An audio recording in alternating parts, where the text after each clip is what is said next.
quick. No? Ang tanong ay, are you a disciple of Christ? So, dami sumagot. Ano? Yes, we are disciples of Christ. But the second question is, are you discipling for Christ? So, doon maraming nanaibig. No? At marahil, pagka hindi lang tinanong sa atin ngayon, marami sasagot sa atin sa unang tanong na, are you a disciple of Christ? Yes. But are you discipling for Christ? Siguro, ayun ang kailangan natin po matutunan. Po, bakit ba natin ito ginagawa? Kasi sabi na sa Matthew chapter 28, verses 19 and 20, basahin niya po natin ito. Ready? Begin. Therefore, go and make disciples of all nations, baptizing them in the name of the Father, and of the Son, and of the Holy Spirit, and teaching them to obey everything I have commanded you. Surely I am with you always to the very end of the age. So ito ang utos sa atin, mga kapatid, ng Panginoong Kristo, ang siya umakyat sa langit. Ano? Go and make disciples of all nations, baptizing them in the name of the Father, and of the Son, and of the Holy Spirit. And then after that, sa verse 20, and teaching them to obey everything I have commanded you, and surely I am with you always to the very end of the age. So, ito ang pinakamagandang comfort dito, that God will be with us.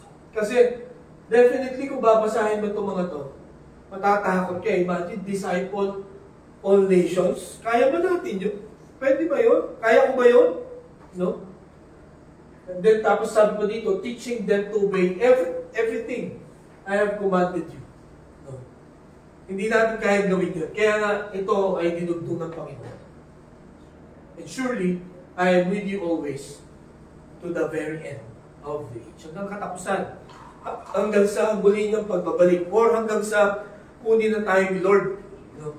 At ang ibig sabihin na sasamahan niya tayo, hindi lang yung mag-observe siya na titignan ko, magaling to, marunong na to.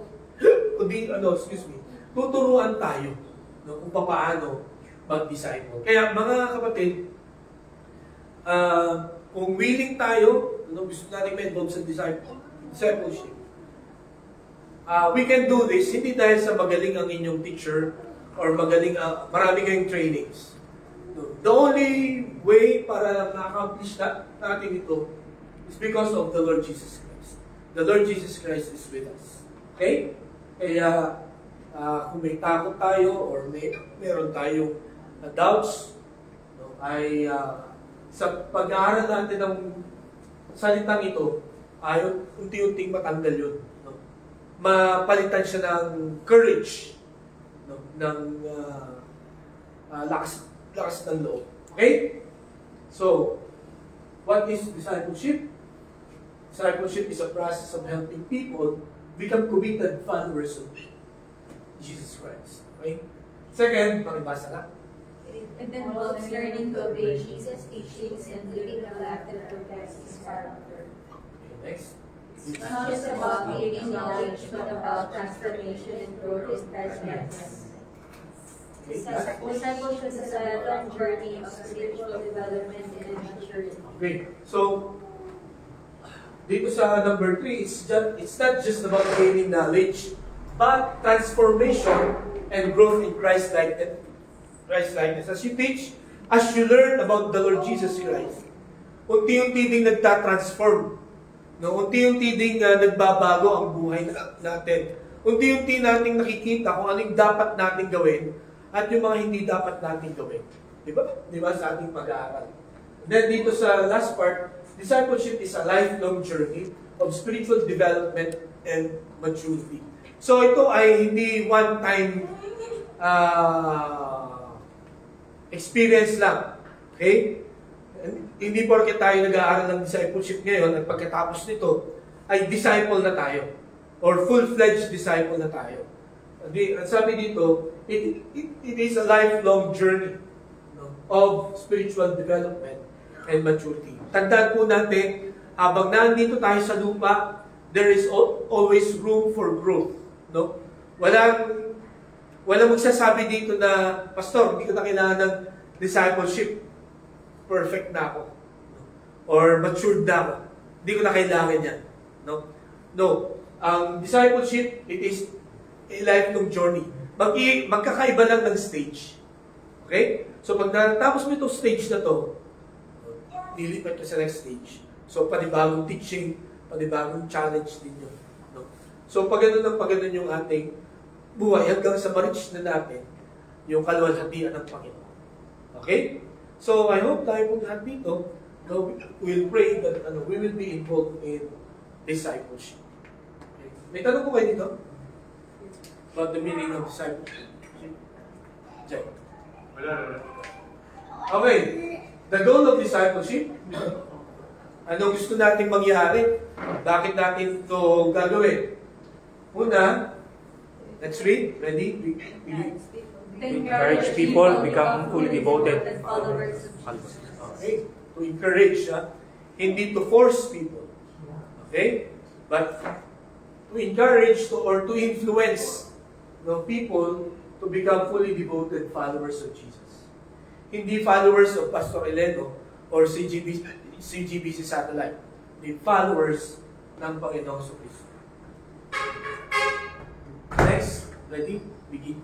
To equip believers to share their faith and make disciples themselves. So, dito po, nagdiagawa natin ito para matrain tayo lahat kung paano tayo mag-share ng gospel at mag-disciple. So, mga kapatid, tandaan po natin ito Sana pag nag-share kayo ng gospel, ang thinking ninyo parati, ako mag-aalaga dito. Di ba? Ako ang magdi-disciple. Hindi yung, share ako to kasi nandiyan naman si pastor ako mag-follow. Okay? Tandaan ninyo, pagka nag-share kayo ng gospel, ibig sabihin nyo are one step ahead of that person. At dahil sa one step ahead kayo, dito sa taong ito, meron kang may tuturo. Kaya dapat ikaw, kung ikaw ay one step ahead, dapat you will keep on learning. Hindi yung, naturuan na ako ni pastor, okay, naturuan na ako ni ate, ni kuya. If enough na yun, hindi na ako mag-aaral. No. You have to keep on learning. Okay? May tanong po doon? Okay, naiintindihan po ba? Next.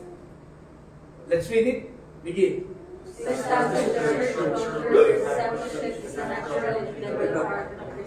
So, saan na mangyari po ito? Lalo na dito sa CGBC Satellite, that we will have a culture where discipleship is a natural and integral part of Christian life.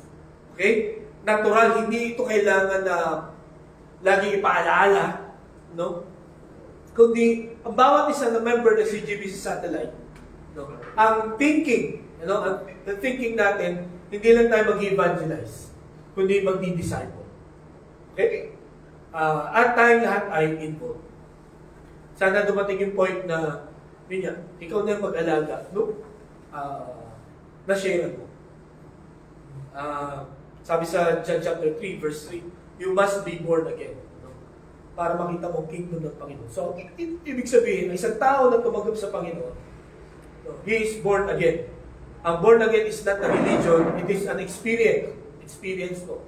So, ang ibig sabihin, pagka born again, or you were born, sanggol ka ulit.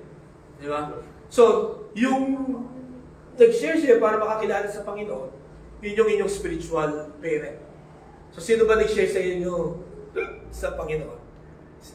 Sino ang ginamit ng Panginoon para tanggapin nyo si Jesus bilang sariling tagapagligtas? Yun yung inyong spiritual parent. Okay? At yun yung spiritual birth ninyo, yung time na tinanggap nyo si Jesus as your Lord and Savior. Okay? Nakuha niyo po ako? At dahil ikaw ang spiritual parent, dapat ikaw ang mag-alaga. Yun ang dapat na mangyari. Pero yun yan, may times na hindi pa talaga ready yung spiritual parent, so kailangan ng help. Okay? Kailangan ng help ni kuya, ni ate, o ni pastor. Okay? Kaya yun ang dahilan bakit tayo nagaganto. Para maging ready tayo to become parents, spiritual parents. Okay? Kailangan natin matutunan ang discipleship. Yun nga, sana maging natural ito sa atin at ito maging identity natin. Na pagka sa CGBC Satellite ka napapunta, madi-disciple ka doon. Okay? Or lahat ng nanggaling dito sa CGBC Satellite, kahit saan kayo makarating, saan kayo ma-assign, ay pwede kayo mag-disciple. Kaya nyo mag-disciple. Okay? So, sana po yan ang mangyari. Yan po ang role ng ating discipleship training. Next, the key elements of discipleship. So, ano yung mga dapat nating gawin para tayo makapag-disciple? Una, relationship. No? Ang una dapat nating i-disciple ay yung may relationship tayo. No? Tama na yung pumunta sa isang lugar, no, mga ka ng bahay, o kaya kung sino yung maging friend mo, no, okay yun. Pero siguro kung meron kang dapat una, yung una, first family ko, kung merong, anong tawag dito, wala pa, kung merong hindi pa nakakilala sa Panginoon, doon sa inyong family, yun ay pag-pray nyo na ma-reach out. No? At pagka na-reach out nyo sila, kayo na rin ang maglalawin. So, relationship. Next ay through teaching. No? So, mga pag-disciple tayo, yan, kaya dapat alam po natin itong mga gagawin natin para yung narinig ninyo ay kaya mo ituro. Mayroong isang lalaki na sineran siya nung isang leader about kay Christ. At tumanggap siya sa Panginoon. So, tinuturuan nung nag-share sa kanya kung paano siya mag-pray, paano siya magbasa ng Bible. Ngayon, meron siyang na-meet na guy, itong tumanggap sa Panginoon at di-disciple. May na-meet siya na guy na sinera niya rin ng gospel. At tumanggap siya sa Panginoon. Ang sabi niya, isasama kita doon sa Bible study namin. Para, ipapakilala kita kay Kuya. Para yung itinuro niya sa akin, ay ituturo niya rin sa'yo. So, ginawa nitong lalaki ito, una niya munang kinausap yung leader na nagturo sa kanya. Sabi niya, meron akong na-share ng gospel, ipapakilala ko sa iyo para yung tinuturo mo sa akin, ay ituro ko rin sa kanya. Ang sabi nung nagtuturo sa kanya, hindi yan ang gagawin natin. Ano kung gagawin natin? Ikaw ang magtuturo sa akin. Kung ano yung natutunan mo sa akin, yun ang ituturo mo sa akin. Okay? So, as I've said, you are already one step ahead. At least one step ahead doon sa iyong tinuturuan. Kaya kung ano yung tuturo mo sa kanila, dapat yun lang natutunan. Huwag na huwag ka magtuturo ng hindi tinuro sa iyo. Okay? Kasi siguradong maliligaw kayo ng landas. Okay. Okay, nakuha niyo po ako? So, teaching. Next, modeling. Okay? Kaya sabi ko sa inyo last week, ito yung hardest part at scariest part, modeling. Okay? Kaya maraming mga followers ni Jesus ang tumitigil mag-disciples kasi na hindi nila kayang i-model, no? Yung kanilang tinuturo. Pero, mga kapatid, the moment na mag-engage tayo dito sa discipleship, yun dapat ang thinking natin. At yun naman talaga dapat na maging buhay natin. Kung ano yung sinasabi natin, dapat yun din nakikita sa ginagawa natin. Hindi dapat magkasalungan. No? May dinidisciple ka man o wala, dapat yung sinasabi mo ay katulad ng ginagawa mo. Okay? Nakuha niyo po ako? So, ito ang mga paraan para makapag-disciple tayo through modeling. Next, accountability. Okay? Dapat maging accountable po kayo. Pananagutan po natin ang ating po mga dinidisciple. Huwag nating isisi sa iba, o halimbawa, bigla siya lumipat ng church, o hindi na siya umattend, no? Or may iba na siyang sinamahang group. Huwag nating isisi sa iba na, kasi si pastor matagal ko nang sinasabing turuan niya to ay sobrang busy ni pastor. O kaya si kuya o si ate. Di ba? Accountability natin, responsibility natin. Okay? So, sana makuha po natin itong number 4. And then, panguli, prayer. Okay? Kailangan po tayo manalangin parati.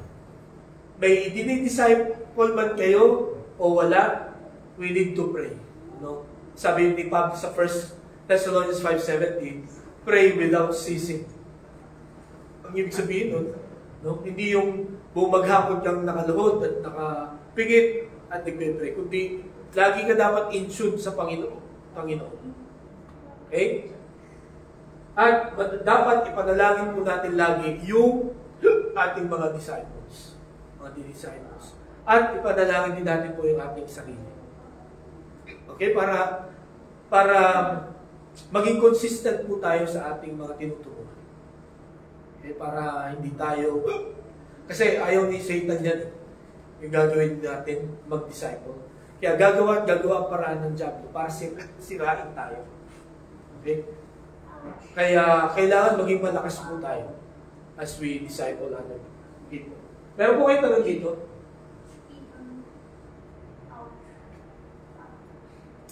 Lagi, Robin, may tanong ako. Nag-double check. Okay, next. Number 4. Who should disciple? So, sino ba yung dapat ma-involve dito? Okay, number 1, all Christians, all followers of Jesus. No? Kung ikaw ay Christian, kung tinanggap mo si Jesus bill, ikaw hindi mo tagapagligtas, ikaw ay kasama sa dapat maging or mag-disciple. Okay? Next, those who are discipled. Okay? Yung mga tao na na-disciple. So may mga nag-disciple ba sa inyo? Sino yung mga nagturo sa inyo? Nagturo sa inyo magbasa ng Bible, nagturo sa inyo mag-pray, no? Nagturo sa inyo kung paano mag-share ng Word of God. Yun ang mga disciples niyo. At ang mga disciples ninyo, hindi necessarily yung ginamit ng Panginoon para i-share sa inyo ang gospel. Okay? Kaya po ako? So, mahirap mag-disciple ang hindi na-disciple. Kasi ano yung ituturo mo, ano ang sasabihin. Ha? So, sa atin, kung sa tingin ninyo, no? Sa tingin ninyo, hindi pa kayo disciple, ay, mag-a-undergo tayo ng discipleship. You can tell me, no? O kaya, you can choose dun sa mga mature na sa atin, hindi po masama ito. Nasabihin nyo, pwede bang i-disciple mo ako? Kasi, importante po yun, yung discipleship. Hindi kayo makakasama sa discipleship kung kayo ay hindi disciple. Nagkakaintindihan po tayo dito. Those who are disciple. Okay. Next, those who are interested. So, pwede kasing Christian na disciple, pero hindi interesado kung sumali. Di ba? Parang, wala. Hindi para sa akin. Hindi para sa akin yan. O kaya sa iba na lang muna yan. Di ba? Hindi para sa akin. Marami akong ginagawa. No? Marami akong sabit. Marami akong commitment sa buhay. Di ba? So, ang discipleship, actually, ay hindi para sa lahat. Para doon sa mga interesado.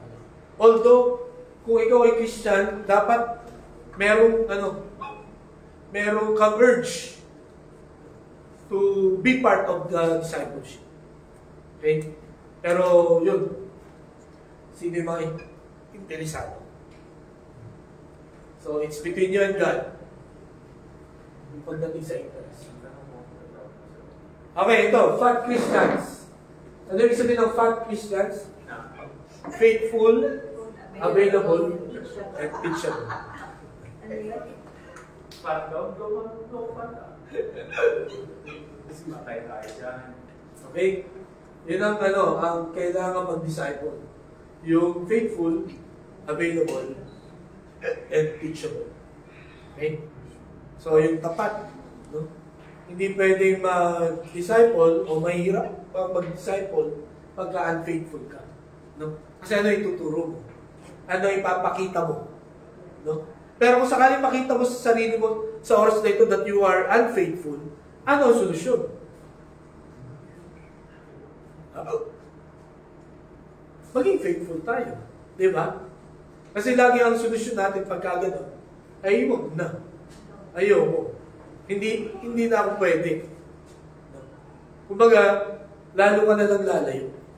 Pero dapat, pagka alam mo kulang ka sa ganito, di ba, dapat i-train mo yung sarili mo para mapuno ka.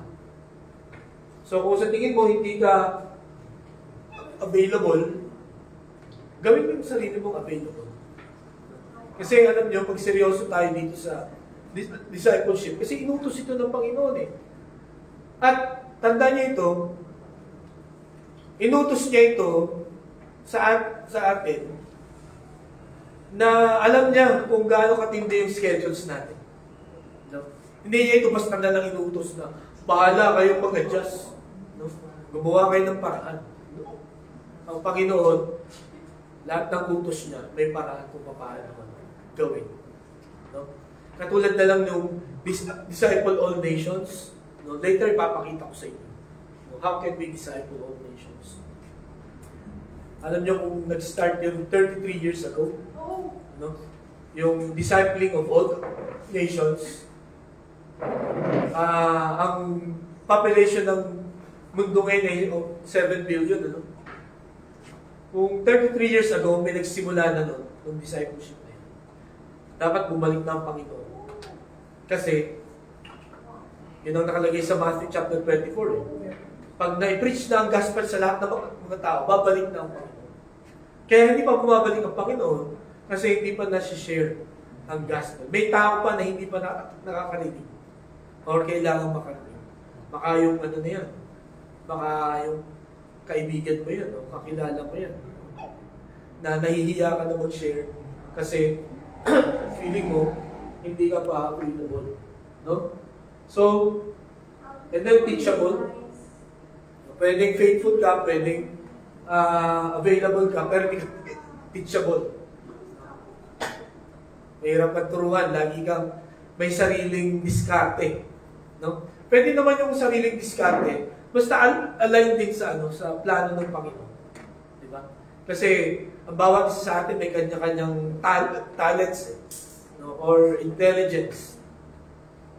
So, nakakaisip or binibigyan tayo ng Panginoon ng paraan kung paano natin i-apply yung kanyang mga tinuturo sa atin.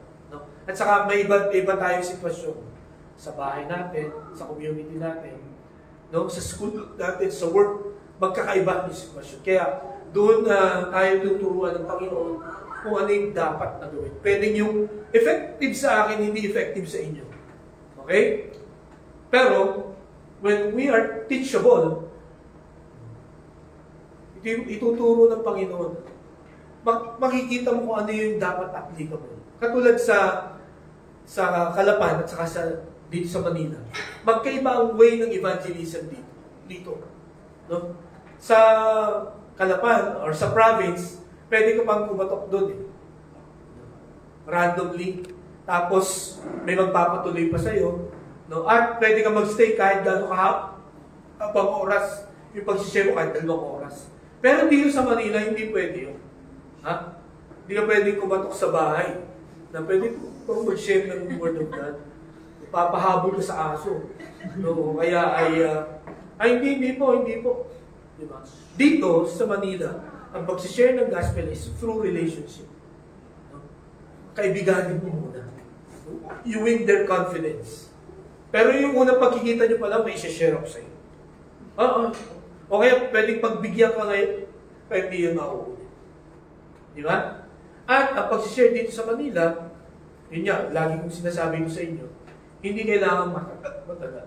Kung kaya mong i-share ang gospel, kaya mong magturo in 30 minutes, then magkakaroon ka ng contact.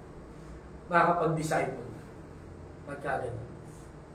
So, you really need to be teachable. Huwag niyong sasabihin na, iba sa amin. Ay, hindi ganyan yung tinuro sa amin. Diba? Iba yung ginagawa sa amin. Oo, iba talaga yun sa inyo. At iba rin din dito. Okay? And yun nga, lagi tayo humingi ng tulong sa Panginoon. Kasi, through prayer, ay tuturuan tayo ng Panginoon mga ways paano natin i-share ang salita ng Panginoon. May tanong po kayo dito? Okay. Next, those who are willing to count the cost. Ano ba yung cost? Ang discipleship ay hindi mo madali. Okay? Kailangan ko ng commitment dito. No? Kailangan finances dito.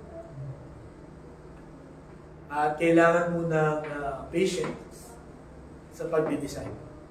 Hindi, yung isang tao na mainipin, parang, kuya, bakit hanggang ngayon? Hindi pa rin siya marunong magbasa ng Bible, hindi pa rin siya nagko-quiet time. No? Hindi ko pa rin siya maisama dito sa church. Marami pa rin siyang dahilan. Ano, i-give up ko na ba ito? Alam nyo, yun. Ang growth ng bawat isa ay iba-iba. At saka tandaan nyo, ito ang laging tinuturo sa akin ng mentor. Huwag niyong gawing project ang isang kaluluwa. When I say project, ganito yan. Di ba pag project, ito mga material, ito yung date, dapat sa ganitong date, ito na yung ano niya, ito na yung ginagawa niya. Tapos dapat sa ganitong date, pagka hindi nangyari yun, give up na. Ano mo na. I-dispatch mo na yan. Hindi po ganun ang pagdi-design. Need to count the cost. Dapat maging patient po tayo. Yung kinikwento ko sa inyo noon, sa San Pablo, yung dalawang may edad na umattend doon, nawin niya yung kasama yan, 20 years. 20 years niya sinishare ng gospel. Nag-chest sila. Araw nag-chest sila. At sa pag-chest nila, sinishare niya ng gospel. Imagine for 20 years. Sabi ko, ako, mga 3 years pa lang, titigil na ako. Hahanap na ako ng iba.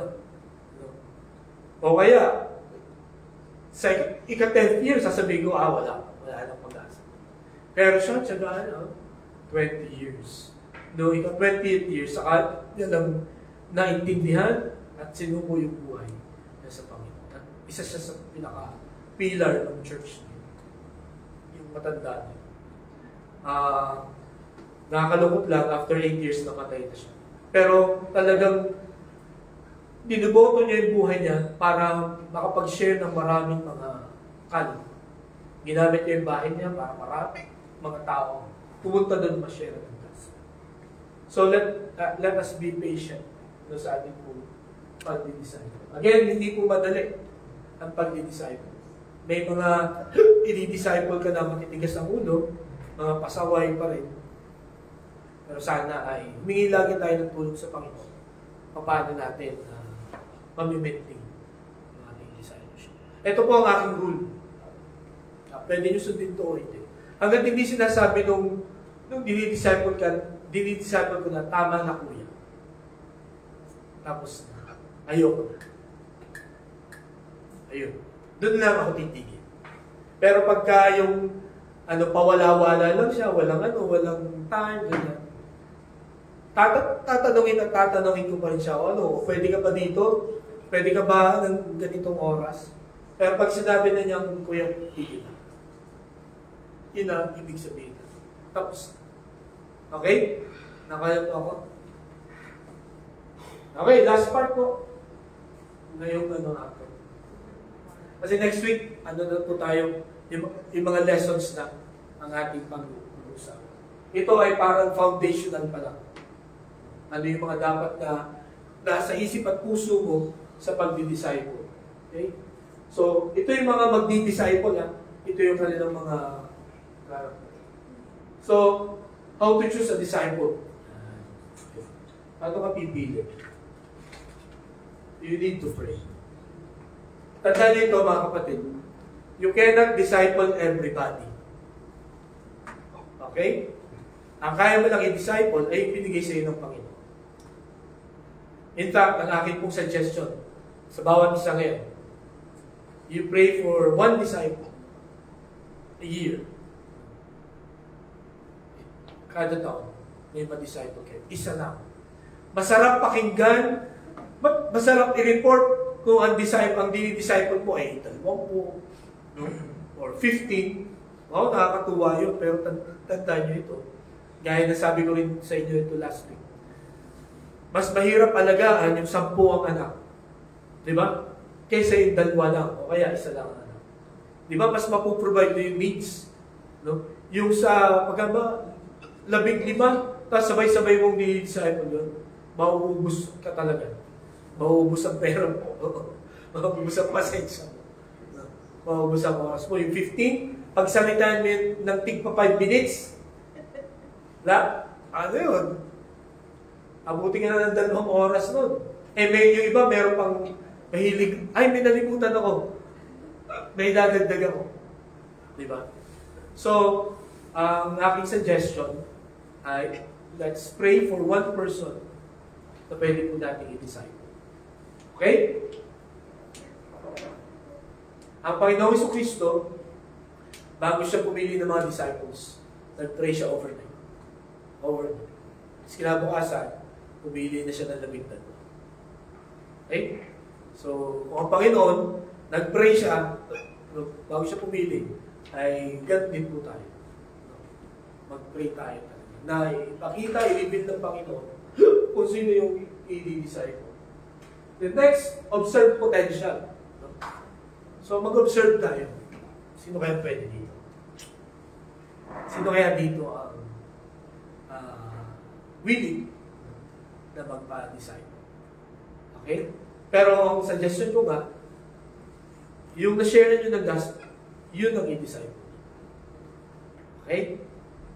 Kasi yun be one step ahead sa kanya.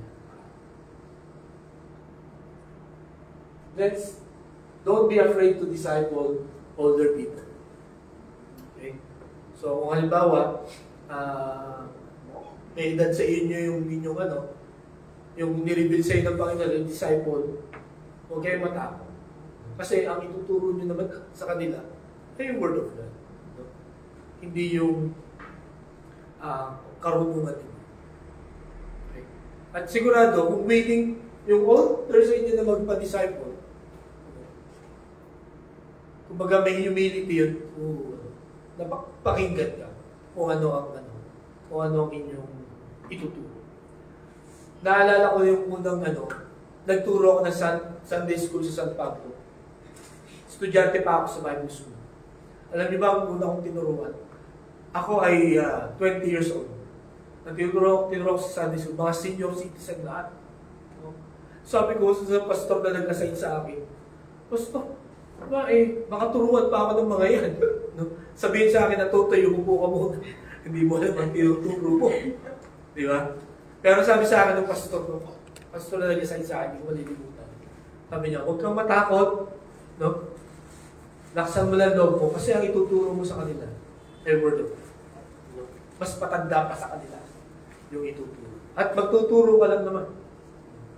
Wala kang ibang God. At alam nyo, hanggang ngayon, after 30 years, yung mga buhay pa na senior citizen noon, ay naalala pa nila yung time na yun na nagturo ako sa kanila. Na na-appreciate daw nila yung actually hindi yung tinuro ko, kundi yung lakas ng loob ko na magturo. Pero of course, yung lakas ng loob na yun ay galing sa Panginoon. Okay? So don't be afraid to disciple older people.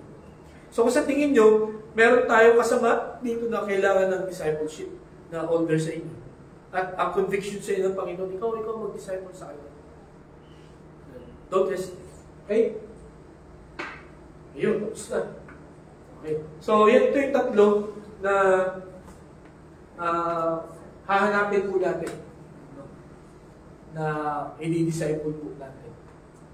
Next week, ang pag-usapan po nga natin yung mga lessons. Ano ka magpo-formulate ng lessons? At saka, ano yung una mong ituturo? Or yung sunod-sunod. No? Kasi may stage yan eh. Meron po kayong dapat na unang ituro sa inyong mga disciples. No? And then, sunod na dapat ituro. Third, fourth. Palalim ng palalim. Ano po? So, may tanong po kayo kung may gusto kayong idagdag dito po sa ating lessons. lesson ngayon hapon. Klaro po ba?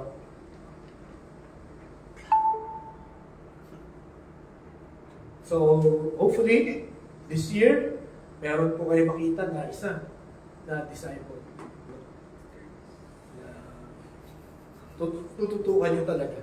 No? Sana ang maging mindset natin ay ipapasa ko ito kay pastor. Hindi po yun maging mindset. Maging mindset natin, magdi-disciple. At alam po ninyo, alam nyo ba nakakahawa ito? Pagka nakita ng iba na ba, si Rofi, magdi-disciple na. No? So, matcha-challenge yung iba sa atin dito na mag-disciple din. Di po ba? Kasi pagka naging ganun talaga yung kultura natin dito, halimbawa may dadating, no, na bago, para, pastor, sino ang niyan? Sino ang kakausap dito? Di ba? O kaya, pastor, ako nang kakausap dyan. Magandang yan. Magandang practice. Magandang kultura po. Na tayo pong lahat, we are equipped by the grace of God to disciple others. Okay, wala na po kayong tanong. Let's all stand.